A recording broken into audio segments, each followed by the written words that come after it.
मित्रों नमस्कार, मैं अरविंद तिवारी।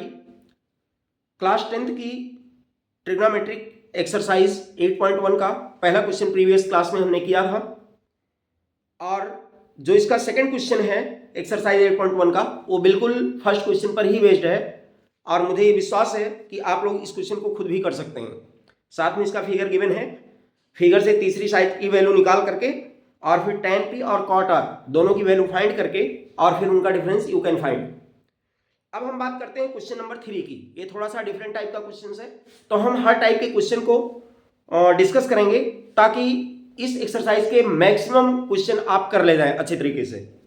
तो क्वेश्चन नंबर 3 है इसमें, if sin a equal to 3/4 then find cos a and tan a, then find cos a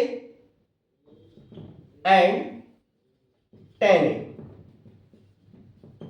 मित्रों ये दो वैल्यूज हमें फाइंड करनी है, जबकि ये साइन ए दिया हुआ है।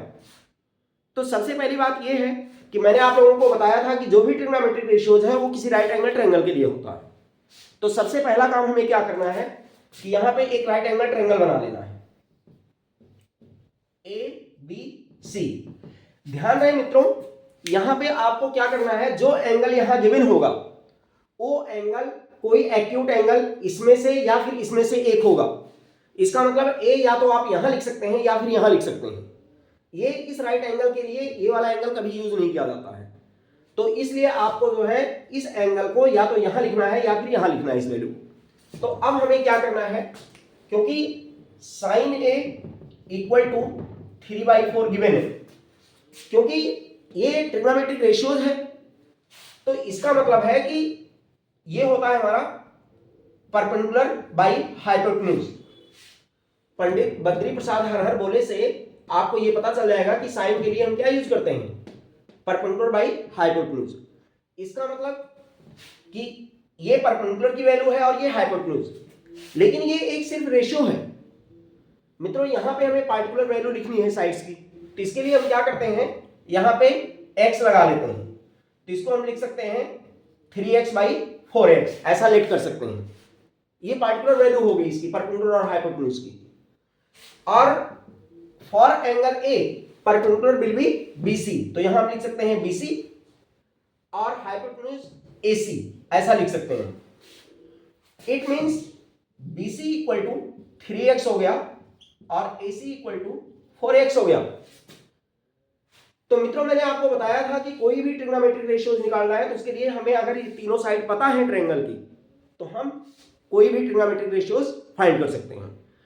तो इसलिए सबसे पहले हमें क्या करना है, इसका जो है ये जो तीसरी वाली साइड हमारी रह गई है AB, ठीक है, बेस, इसको हम निकालेंगे।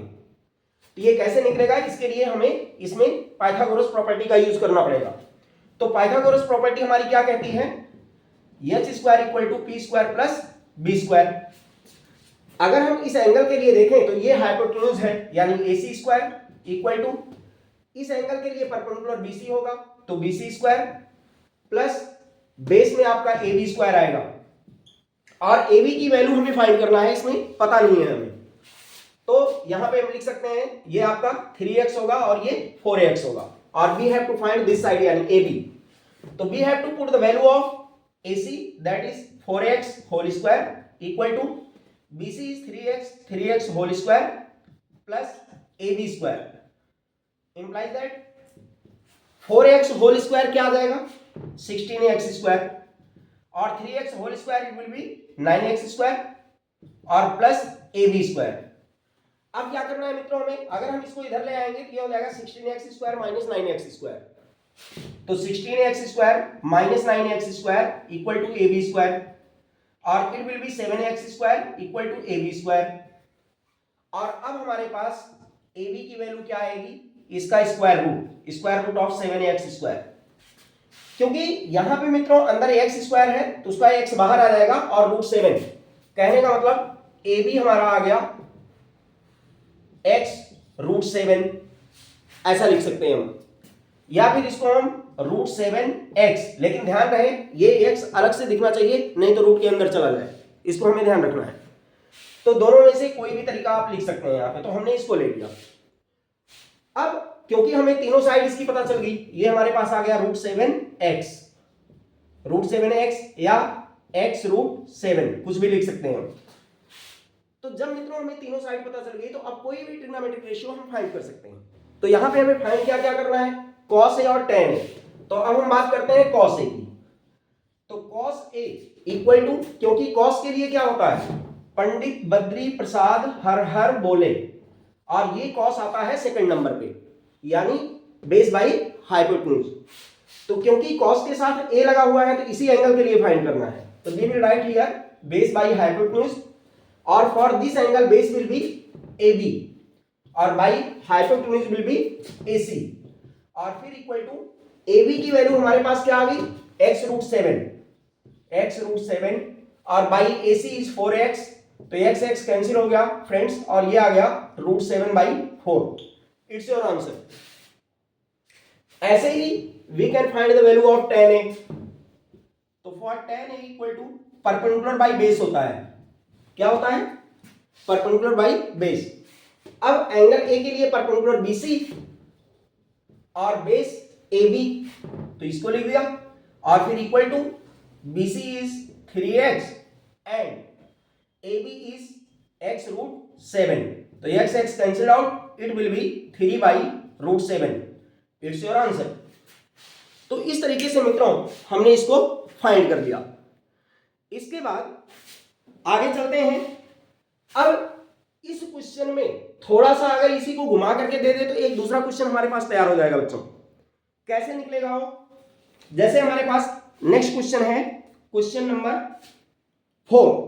ये है given 15 cot A equal to 8, given 15 cot A equal to 8, ऐसा गिवन है, ये क्वेश्चन है हमारा 15 cot A इक्वल टू 8। तो we have to find the value of sin A and sec A। What we have to find, sin A and sec A। तो यहां पे हमने लिख लिया sin A और sec A, ये दो वैल्यूज हमें फाइंड करनी है। तो इसमें क्या चेंज करना है हमें, थोड़ा सा देखिए। अगर देखा जाए मित्रों, तो ये जो क्वेश्चन है हमारा बिल्कुल सेम क्वेश्चन ए भी है। थोड़ा सा अंतर क्या किया कि जो वैल्यू यहां 4 डिवाइड में थी, उसको इसने, अगर हम इसको इधर ट्रांसपोज करें तो ये मल्टीप्लाई हो जाएगा, यानी we can write it 4 sin A equal to 3। अगर हम इस क्वेश्चन में ऐसा कर दें तो ये बिल्कुल सेम बन जाएगा। इसका मतलब क्या हुआ कि अगर इस क्वेश्चन को इसमें चेंज करना है, तो इस 15 को आप इधर ट्रांसपोज कर दो। तो we can write here cot A equal to 8/15, ये बन गया। तो अब देखिए इसमें बहुत सारे क्वेश्चंस ऐसे होते हैं जो एक दूसरे से मिलते जुलते होते हैं, थोड़ा सा उसमें डिफरेंस होता है और हम घबरा जाते हैं कि अलग क्वेश्चन आ गया। तो यहाँ पे मित्रों घबराना नहीं है, आपको सीधे ये देखना है कि इसमें और इसमें कितना अंतर था, वो हमने चेंज करके इसको कन्वर्ट कर लिया, इस फॉर्म में आ गया। अब अगर आपको ये सोल्यूशन आता है अच्छे तरीके से, तो मुझे लग रहा है कि इसको सॉल्व करने में आपको कोई दिक्कत नहीं आएगी, बिल्कुल सेम पैटर्न पे चलना है। तो इस तरीके से आप इस क्वेश्चन को भी कंप्लीट कर सकते हैं।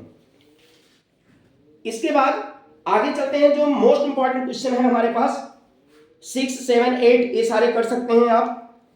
क्वेश्चन नंबर 9 में भी कुछ नहीं है, tan A की वैल्यू दे रखी है और आप sin A into cos C plus cos A into sin C इसको निकालना है। तो ऐसे क्वेश्चनों में मित्रों tan A इक्वल टू 1/√3 दिया हुआ है, तो एक राइट एंगल ट्रायंगल फॉर्म करके तीनों साइड उसकी फाइंड कर लेना, और जैसे ही तीनों साइड पता चलेगी तो sin A cos C cos A sin C सबकी वैल्यू निकाल के और इसमें पुट कर देना है, सिंप्लीफाई कर देना है, and you will get your answer. अब हम बात करते हैं, जो इसका मोस्ट इंपॉर्टेंट क्वेश्चन है वो है क्वेश्चन नंबर 10, जिसमें बच्चों को अक्सर प्रॉब्लम आती है। तो क्वेश्चन नंबर 10 क्या है, मैं क्वेश्चन रीड कर रहा हूं, you have to see the question in your book. In triangle PQR right angle at Q PR plus QR equal to 25 centimetre, PQ equal to 5 centimetre, determine the values of sin P cos P and tan P। तो देखिए मित्रों इसमें कुछ भी नहीं है, question बिल्कुल simple है। ठीक है, हम क्या करते हैं, घबरा जाते हैं, इसलिए हमें दिक्कत आती है। तो सबसे पहला काम क्या करना है, हमें इसमें एक फिगर ड्रॉ कर लेना है, triangle P Q R in which angle Q will be right angle. ये हो गया हमारा Q इज 90 डिग्री, तो पी क्यू आर ये बन गया, in which P R plus Q R equal to 25, P R plus Q R equal to 25, ये given portion है हमारा। ये है हमारा question number 10 NCERT exercise 8.1 question number 10।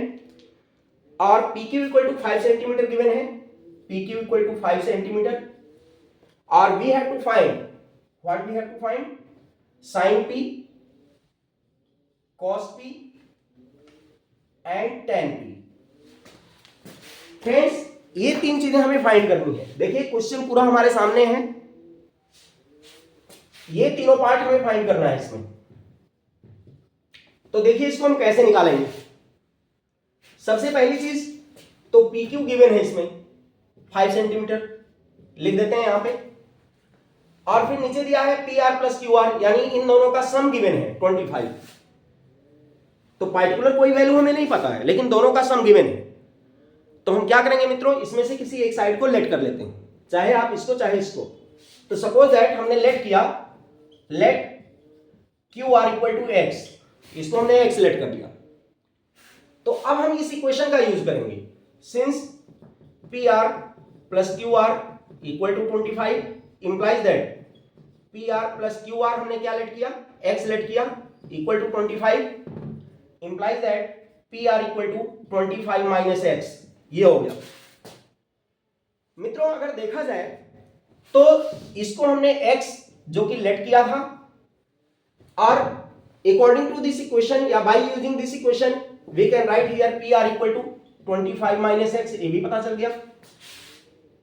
लेकिन ये x के फॉर्मेट में है, अब इसकी रियल वैल्यू नहीं पता है, इसके लिए हमें क्या करना पड़ेगा, इसमें हम अप्लाई करेंगे पाइथागोरस प्रॉपर्टी। अब हमारी पाइथागोरस प्रॉपर्टी क्या कहती है, H square equal to P square plus B square. तो ये हम लगाएंगे यहां पे, in triangle P Q R, P R square equal to P Q square plus Q R square, ऐसा लिख लिया हमने। Now put the values, it is 25 minus x whole square equal to P Q is 5 square plus Q R is x square.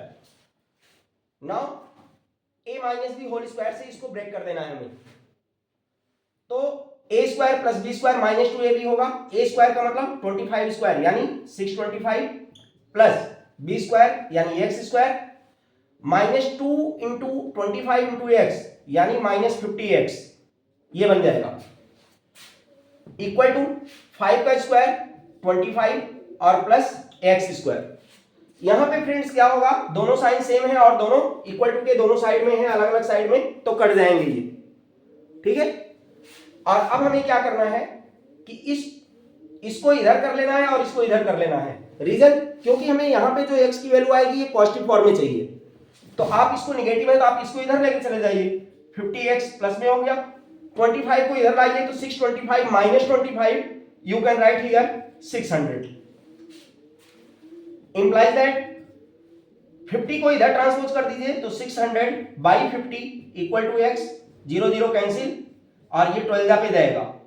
It means यहां पे हमारे पास क्या आ गया, x इक्वल टू आ गया 12। तो फ्रेंड्स हमने x की वैल्यू फाइंड कर लिया, x की वैल्यू हमारे पास क्या आ गई, 12 आ गई, ठीक है। अब ये जो वैल्यू x की 12 आ गई तो हमें अब यहां से तीनों साइड पता चल जाएगी, ये तो ऑलरेडी पता थी और ये दोनों भी पता चल गई हमें। कितनी कितनी हो जाएगी ये, यहां से पी आर, सबसे पहले क्यू आर लिखेंगे, therefore Q R equal to x equal to 12 centimetre and P R equal to 25 minus 12 equal to 13 centimetre, ये हो गया। तो मित्रों हमने तीनों साइड्स को फाइंड कर लिया और अब हमें ये लगता है कि हम कोई भी ट्रिग्नोमेट्रिक रेशियोज इसका फाइंड कर सकते हैं।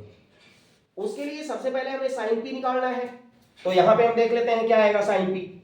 साइन पी इक्वल टू ये हो जाएगा आपका perpendicular by hypotenuse for this angle perpendicular is QR, by hypotenuse is PR।